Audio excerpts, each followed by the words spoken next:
नमस्कार, आप देख रहे हैं आरएडी न्यूज। मैं हूं योगेश चक्रवर्ती। वक्फ संशोधन बिल 2025 लोकसभा और राज्यसभा में पेश होने के बाद अब कानून बनने की दिशा में अग्रसर है, लेकिन इस पर पूरे देश में जमकर सियासत हो रही है, जमकर बवाल मचा है।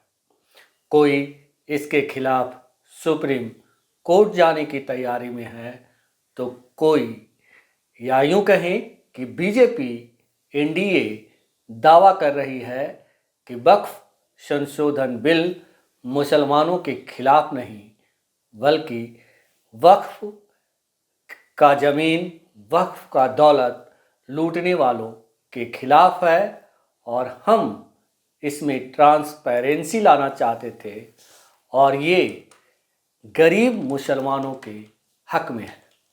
वक्फ संशोधन बिल में क्या अच्छा है, क्या बुरा है और क्या ये सचमुच इसे लूटने वाले के खिलाफ लाया गया है, इन तमाम बिंदुओं पर हम नज़र डालेंगे। हमारे साथ एक्स आईएएस अधिकारी ओम प्रकाश यादव जी हैं। वो बिंदुवार आपको समझाएंगे कि वक्फ संशोधन बिल कितना ज़रूरी था, कितना गैर ज़रूरी था। सर नमस्कार। देखिए, ये अब पहले तो ये समझ लीजिए कि अब ये बिल नहीं रहा, कानून बन गया, एक्ट बन गया। जी। महामहिम राष्ट्रपति ने इस पर अपनी सहमति दे दी और इसका गजट नोटिफिकेशन भी निकल गया है। तो अब ये इसका नया कानून अब ये कानून बन गया। उम्मीद शॉर्ट में उसको बोलते हैं, आपको पता है, unified management efficient empowerment management development, उम्मीद पूरा नाम है इसका। तो ये पहले तो ये कन्फ्यूजन हम सब लोगों का दूर करते हैं। बहुत लोगों को कन्फ्यूजन है, कोई ये नया कानून नहीं आया है। जी। ये 1995 में जो वक्फ एक्ट था उसमें संशोधन हुआ 2013 में, तो इसलिए 2013 के कानून को कहा जाता है वक्फ अमेंडमेंट एक्ट 2013। जी। और उसी 1995 के कानून में जो संशोधन हुआ है, इसलिए इसका नाम है वक्फ अमेंडमेंट एक्ट 2025। जी। तो ये कोई नई कानून नहीं है, उसी कानून में 1995 वाले कानून में से एक और आपको जानकारी दे दें। इंटरेस्टिंग जानकारी है कि इस देश में जो पहला वक्फ से रिलेटेड कानून बना था वो ब्रिटिश के समय में बना था, 1913 में। जी। वो हुआ ये था कि अगर मुझे ठीक से याद हो तो 1800 संभवतः 80s में, एग्जैक्ट ईयर याद नहीं है, कलकत्ता हाई कोर्ट में दो लोगों के बीच में वक्फ के डीड को लेकर के मुकदमा गया था। उस मुकदमे में फिर उस डीड को रद्द कर दिया कलकत्ता हाई कोर्ट ने। उसके बाद से फिर अंग्रेज़ों ने कानून बनाया, फिर कई एक कानून बने, 34 में बने, 60 के दशक में भी बने। तो लास्ट जो कानून बना 1995 में, वो कांग्रेस का रेजिम था। उस वक़्त आपको याद है कि नरसिम्हा राव प्रधानमंत्री थे। तो उस समय ये कानून बना और उसी के बाद ये संशोधन हुए। आपने पूछा है कि इसमें क्या अच्छी चीज़ हैं और क्या मतलब मुस्लिम के पॉइंट ऑफ व्यू से। जी। तो एक चीज़ आपको बता दें सबसे पहले कि देखिए, अगर 1995 के इस कानून में धारा 40 सेक्शन 40 अगर नहीं डाला गया होता, उस वक़्त नरसिंह राव जी की सरकार थी और संभवतः सलमान खुर्शीद साहब उसमें एग्जैक्ट याद नहीं है, कोई माइनॉरिटी अफेयर्स मिनिस्टर थे। सलमान खुर्शीद ही रहे। हाँ, तो सेक्शन 40 ये बहुत गड़बड़ था, उसी को लेकर के सारी समस्या हुई। 1995 कानून में सेक्शन 40 में 4 सब सेक्शन हैं, 1, 2, 3, 4। उसको हम नटसेल में बता देते हैं दर्शकों के लिए, आम आदमी अगर इसको समझना चाहे, जिसके चलते समस्या हुई, जिसके चलते वक्फ में जो कई जगह मनमानी की गई, लूट मची और उसका जो मैनेजर होता है, मुतवल्लिस बोलते हैं उसको, उन लोगों ने जो लूट मचाई, उस पर बता देते हैं। सेक्शन 40 कहता है कि वक्फ बोर्ड को यदि किसी भी प्रॉपर्टी के बारे में लगे कि ये वक्फ की प्रॉपर्टी है, तो वो उसकी जांच करेगा, अपने ढंग से जांच करेगा, एज इट डीम फिट लिखा हुआ है, जांच करेगा, और जांच के बाद अगर उसको लगेगा कि ये वक्फी प्रॉपर्टी है तो वो वक्फी प्रॉपर्टी डिक्लेयर कर देगा।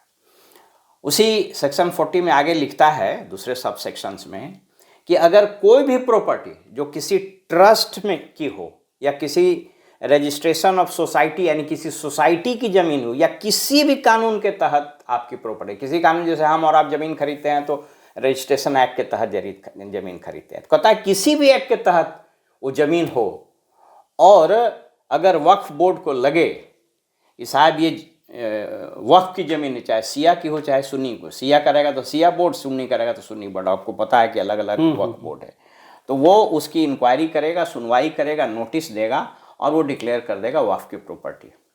कहता है कि ये बोर्ड का निर्णय फाइनल होगा अगर ट्रिब्यूनल चेंज ना कर दे, तो इसके लिए एक वक्फ ट्रिब्यूनल बना हुआ।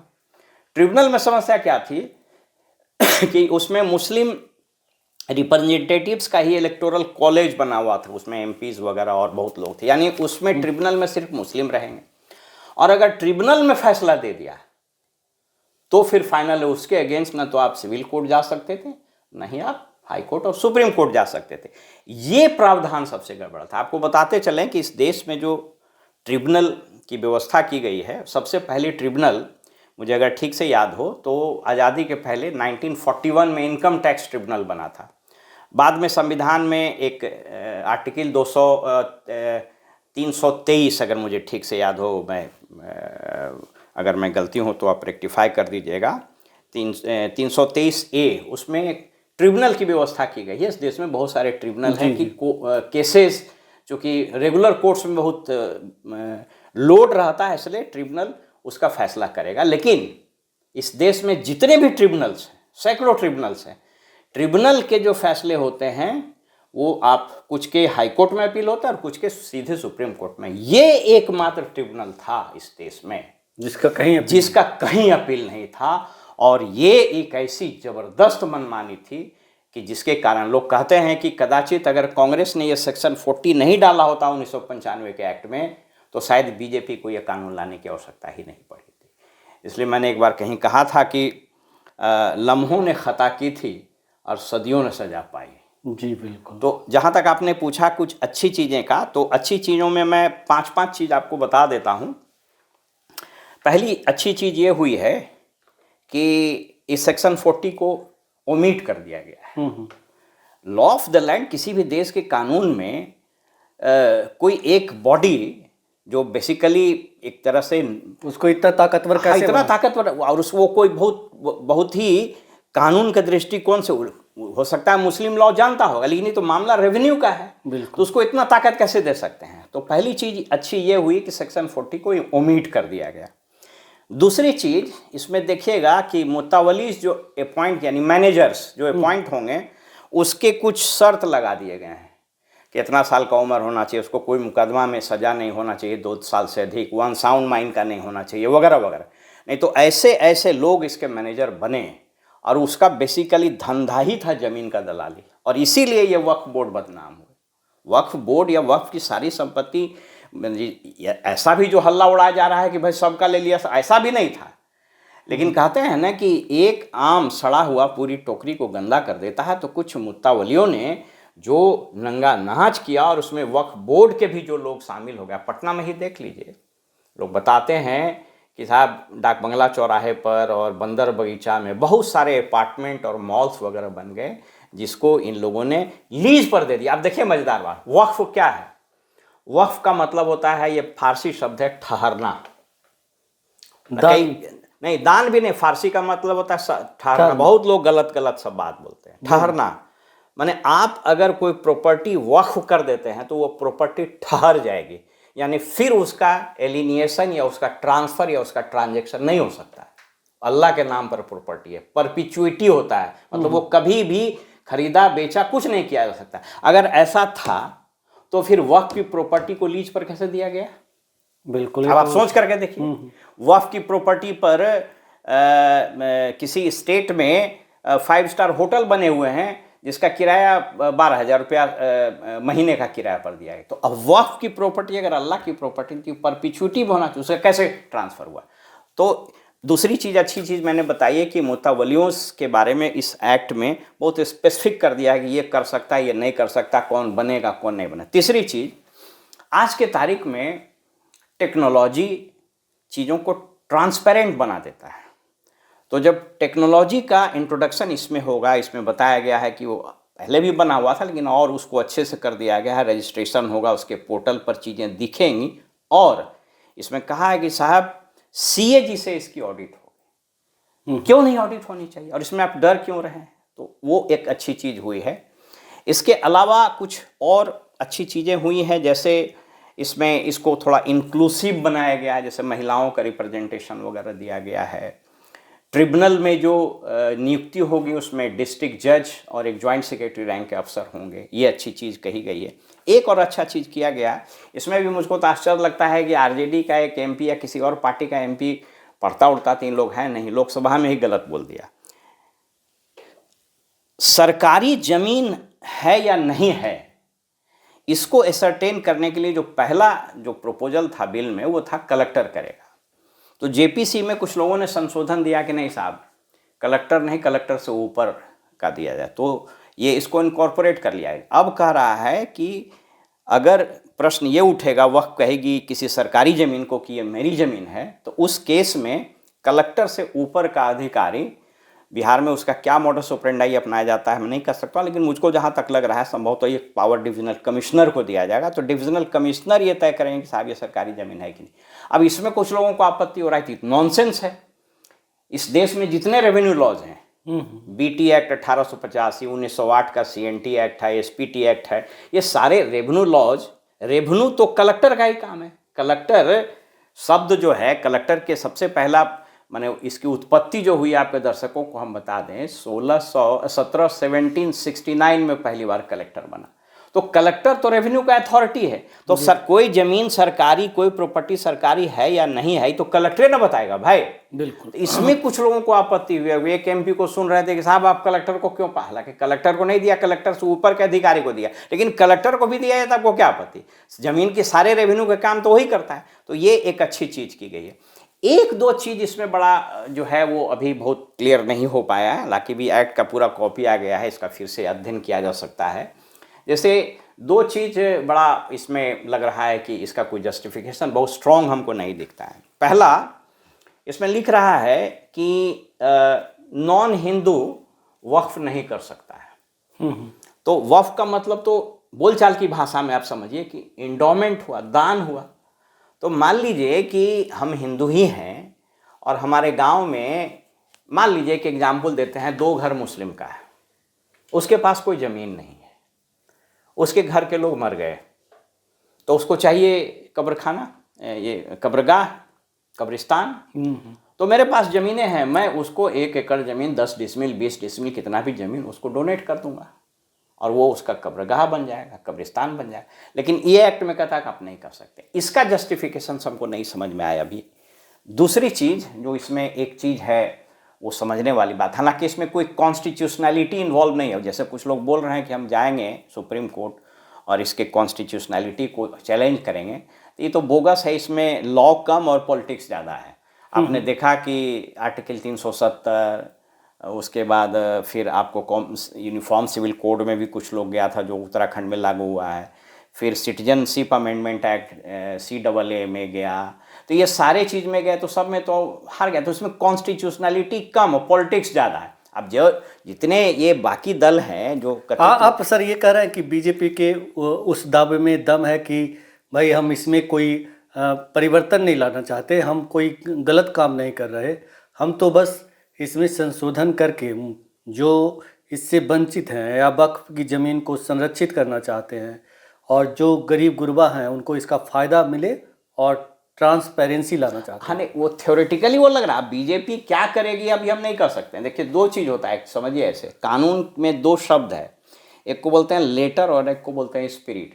तो लेटर से तो वो लग रहा है, अब स्पिरिट उसका क्या है तो जब लागू होगा तो पता चलेगा कि क्या करा है। लेकिन इस बात से आज कोई नहीं इनकार कर सकता है कि लगभग 9.5 लाख एकड़ ज़मीन इसके पास है और 125 करोड़ रुपया के आसपास मात्र आमदनी होती है। सच्चर कमेटी जो मुझको लगता है संभवतः 2006 वगैरह में वो अपॉइंट हुआ था, तो उसका जो रिपोर्ट वगैरह आया कि मुस्लिमों की स्थिति बहुत ख़राब है। जब इतनी संपत्ति है तो फिर इसकी स्थिति खराब क्यों है साहब? अब आप सोच करके देखिए, इस देश में लगभग 7 लाख गांव है, 7 लाख गांव जी जी।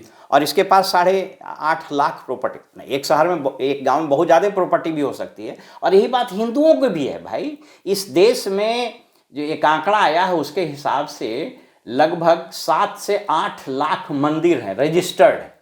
आप सोच करके देखिए, अगर इस देश की तकदीर बदल जाए, अगर हर एक गांव को एक मंदिर गोद ले ले, उसकी शिक्षा, उसका स्वास्थ्य, उसके सिविक कम्युनिटीज़ का अगर भाग ले ले तो हो जाए। लेकिन ये तो होता नहीं है। पॉलिटिशियन और ये जो धर्म के ठेकेदार हैं, ये तो बेसिकली अपना सेकते रहते रहो। मंदिरों में भी वही हाल है, मंदिरों में भी करप्शन है, तो इसमें भी करप्शन है। तो ये जो कुछ अच्छी मैं बता रहा था, कुछ जो कन्फ्यूजन है, तो एक चीज़ मैंने वो बता दिया। दूसरा चीज़ इसमें कह रहा है कि नहीं दे सकते, तो मैं उसी के कॉन्टेक्स्ट में कह रहा था कि कोई प्रॉपर्टी अगर आपकी है, जैसे मैंने कोई सेल्फ एक्वायर्ड प्रॉपर्टी ली है, मेरी कोई अपनी संपत्ति है, तो इस देश का कोई कानून हमको नहीं रोक सकता है कि उस संपत्ति हम किसको दे दें। Self acquired property can be donated, can be gifted to anyone. इसमें यह कह रहा है कि हिंदू नहीं दे सकते हैं, तो ये बात नहीं समझ में आ रही। और एक और चीज़ जो इसमें अच्छा किया है, जैसे पहले क्या था कि जैसे मान लीजिए कि कोई मुस्लिम परिवार है, वो बे औलाद मर गया, मतलब बे औलाद का मतलब पुत्र नहीं उसको, तो उसकी ज़मीनें वक्फ हो जाती थी। अब कहा कि नहीं साहब, उसमें लड़कियों के अधिकार को आप संरक्षित कीजिए, तो अच्छी बात नहीं है भाई। बिल्कुल। मान लीजिए अकेले लड़की है, उसका बाप माँ मर गया, तो मालूम उसकी सब संपत्ति वक्फ हो गई, वो लड़की बेचारी रोड पर आ गई। ये अच्छी चीज़ हुई। और एक वक्फ बाय यूज, इसमें क्या हो रहा था ना कि मान लीजिए कि आप ही की ज़मीन है या कोई सरकारी ज़मीन है और उस पर मान लीजिए कि किसी ने सबको दफना दिया, तो यूज हो गया, तो कहेगा नहीं, तो वक्फ है। तो इसको ख़त्म किया है। और एक जो अच्छी चीज़ हुई, सबसे अच्छी चीज़ हुई है, देखिए कानून है, उसको बोलते हैं लॉ ऑफ लिमिटेशन, कि कोई भी मुकदमा आप कितने दिनों के अंदर कर सकते हैं, इसको बोलते हैं लॉ ऑफ लिमिटेशन। जैसे मान लीजिए कि कोई कोर्ट में जजमेंट आपके विरुद्ध हुआ, तो उसमें आपको 90 दिन समय देगा कि, तो ये लिमिटेशन हुआ। इसमें इस जो 95 का एक्ट था, उसमें लॉ ऑफ लिमिटेशन था ही नहीं। मतलब मालूम हुआ कि हम 1856 का भी हम बात उठाएंगे तो कोर्ट को, जैसे एक आदमी ने कहा ना कि साहब ये जो ताजमहल की ज़मीन है वो कह दे कि नहीं हमारा है, या किसी ने अभी कोई कह रहा है कि एंटालिया जो इसका है मुकेश अंबानी वो वक्फ प्रॉपर्टी, तो लॉ ऑफ लिमिटेशन को इसमें इनकॉर्पोरेट किया जाना ये बहुत अच्छी चीज़ है। एक चीज़ जो गड़बड़ है, हमको लग रहा है कि वो क्यों किया गया, हालांकि in due course of time पता चलेगा कि मुस्लिम बाई प्रैक्टिस वो 5 साल का जब तक नहीं होगा तब तक वो वक्फ नहीं कर सकेगा। जैसे मान लीजिए कोई मुस्लिम आज कन्वर्ट हो जाए तो कल वो वक्फ नहीं कर सकता। 5 साल का समय क्यों दिया गया है ये अभी स्पष्ट नहीं है, धीरे धीरे ये चीज़ें बदलेंगी। तो ये मोटे तौर पर 5-6 अच्छी चीज़ें हैं और 5-6 चीज़ें ऐसी है जिसमें अभी वेग है, उसको देखना पड़ेगा कि इसमें इसका क्या मकसद है। लेकिन कुल मिलाकर जो इस पर सियासत हो रही है, देश में कोहराम मचा हुआ है, ऐसा कुछ नहीं है कि जो इस पे बिल्कुल देखिए, जो लोग अभी कोर्ट जा रहे हैं, मैं आपको स्पष्ट बता देता हूँ, आप ऑन रिकॉर्ड हम आपको बोल रहे हैं, और जब सुप्रीम कोर्ट का फैसला आएगा तो वैसे कोर्ट क्या फैसला करेगा तो कोई नहीं बोल सकता, लेकिन हम आपको बता देते हैं। लोग आर्टिकल 25, 26, आर्टिकल 300 ए जो है वो प्रॉपर्टी के अधिकार को संविधान में व्याख्या करता है। धार्मिक स्वतंत्रता वगैरह का अधिकार 25, 26 वगैरह में है। 14 को भी कुछ लोग बात करते हैं। अरे भाई, ये जो वक्फ का कानून है ये धार्मिक स्वतंत्रता और धार्मिक डिस्क्रिमिनेशन का नहीं है, ये तो प्रॉपर्टी के मैनेजमेंट का कानून है। आप वक्फ को ऐसे समझिए, इसको 3 तरीके से समझिए। ये जो कानून है ये प्रॉपर्टी के मैनेजमेंट से संबंधित है। मुस्लिम कैसे पूजा करेंगे, क्या इबादत करेंगे, उनकी रिचुअल्स क्या होगी, इसके बारे में थोड़ी कह रहा है। तो 3 चीज़ें, पहला वक्फ का 3 इंग्रेडिएंट समझिए। पहला इसका एडमिनिस्ट्रेटिव स्ट्रक्चर, दूसरे इसके रिचुअल्स, और तीसरा लैंड और रेवेन्यू। तो ये सिर्फ 2 चीज़ में गया है। ये गया है उसके एडमिनिस्ट्रेशन, जैसे सेंट्रल वक्फ काउंसिल है तो ओवरऑल एडमिनिस्ट्रेशन, वक्फ बोर्ड होगा स्टेट से। हाँ, एक और बहुत ही इंपॉर्टेंट चीज़ जो हम छूट गया हमसे, जो बोहरा और आगा खानी ये दो और इसमें समुदाय है। जी जी। तो अभी सुन्नी और शिया का ही था, ये लोग दोनों की संख्या कम है, तो इसको आप क्यों बाहर रखे हुए थे? तो इस वक्फ बोर्ड में कहा कि नहीं, इसको भी, इसका भी बनेगा अपना, तो बोहरा और आगा खानी का। तो हम वही बता रहे थे कि ये इन चीज़ों को इनकॉर्पोरेट किया गया है, तो ये एक अच्छी बात है। तो जैसे ये वक्फ का कानून, पहला क्या है, एडमिनिस्ट्रेशन। तो सेंट्रल वक्फ काउंसिल, वक्फ बोर्ड, ये बेसिकली स्ट्रिक्ट रूप से एडमिनिस्ट्रेशन है। उसी में फाइनेंस भी है, कैसे रजिस्ट्रेशन कीजिएगा, कैसे ऑडिट होगा, ऑडिट का कंप्लायंस कैसे होगा, तो ये उसमें है। और लास्ट का चीज़ है रेवेन्यू, कि ज़मीन किसकी है, उसका मालिकाना हक कैसे होगा, ये सब तो डिसाइड कोर्ट करेगा ना, एडमिनिस्ट्रेशन करेगा। इसी दोनों से संबंधित है कानून। इसमें उसके रिचुअल्स, उसके धर्म, उसके प्रैक्टिस पर कहाँ छेड़छाड़ किया गया। इसलिए मैं आपको बता रहा हूँ कि जो लोग कोर्ट जा रहे हैं, सुप्रीम कोर्ट, ये एक दिन नहीं टिकेगा। हाँ, पॉलिटिकल मैरिज लोगों को लेना, जैसे धारा 370 में भी लोग गए, CAA पर भी गए, ट्रिपल तलाक पर भी गए। अब तो इस देश में अजीब तरह का फैशन बनता जा रहा है कि धड़ाक से चले जाइए कोर्ट, और उसके बाद उसमें पॉलिटिकल माइलेज लीजिए, और उतने दिन तक कोर्ट पर प्रेशर पड़ता है, कोर्ट पर एडमिनिस्ट्रेटिव दबाव भी रहता है, केसों की संख्या बढ़ती जाती है। बहरहाल ये इस देश का एक तरह से मैं कहूँगा कि दुर्भाग्य है कि यहाँ हर चीज़ का राजनीतिकरण हो जाता है, हर चीज़ का, और हर चीज़ को उसी से जोड़ दिया जाता है। बिल्कुल। तो सुना है आपने सर को, OP यादव जी को, जिनका साफ कहना था कि वक्फ संशोधन बिल में ऐसा कुछ भी नहीं है कि बवाल मचाया जा सके, बल्कि इसमें कुछ अच्छी बातें ऐड की गई है। और जो लोग इस पर बवाल कर रहे हैं, जो लोग इसे मुस्लिम विरोधी बता रहे हैं, दरअसल वे अपनी राजनीतिक गोटियां सेक रहे हैं, वोट की सियासत कर रहे हैं, इससे ज़्यादा और कुछ भी नहीं। सर ने तो यहाँ तक कह दिया कि ये मामला सुप्रीम कोर्ट में दूसरे जो धारा 370 और दूसरे जो आर्टिकल थे उसी की तरह ये टिकेगा नहीं। फिलहाल इतना ही। आप हमें फेसबुक पर फॉलो करें, यूट्यूब पर सब्सक्राइब करें, लाइक करें, शेयर करें और कमेंट्स कर अपना महत्वपूर्ण विचार और सुझाव जरूर दें। धन्यवाद।